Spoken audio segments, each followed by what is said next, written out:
வந்து ஒரு பையர் நம்மளுக்கு மெயில் பண்றாரு அப்படின்னா ஒரு கம்யூனிகேஷன் நாலேஜ் இருக்க ஸ்டூடெண்டால அது என்ன சொல்லியிருக்காங்க, என்ன சொல்ல வராங்கன்றத உங்களால படிச்சு புரிஞ்சுக்க முடியும்.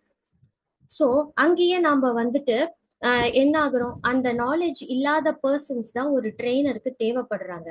ஏன்னா அப்பதான் சார் இந்த மாதிரி வந்துட்டு எனக்கு ஒரு பையர் வந்துட்டு மெயில் பண்ணியிருக்காரு, இது என்னன்னு எனக்கு புரியல நீங்க போய் கேட்கும்போது, ஆமா இந்த இந்த இந்த ப்ராடக்ட் உங்ககிட்ட கேட்டிருக்காங்க, இதுக்கெல்லாம் இவ்வளவு காசு செலவாகும்னு சொல்றாங்க, நீங்க ஒண்ணு பண்ணிடுங்க, என் அக்கௌண்ட்டுக்கு மாத்தி விட்டுருங்க, நான் பையரை பேசி கன்வின்ஸ் பண்ணி நான் அவங்க கிட்ட உங்களுக்கு வந்து ஆர்டர் கன்ஃபார்ம் பண்ணி கொடுத்துறேன், போச்சு காசு.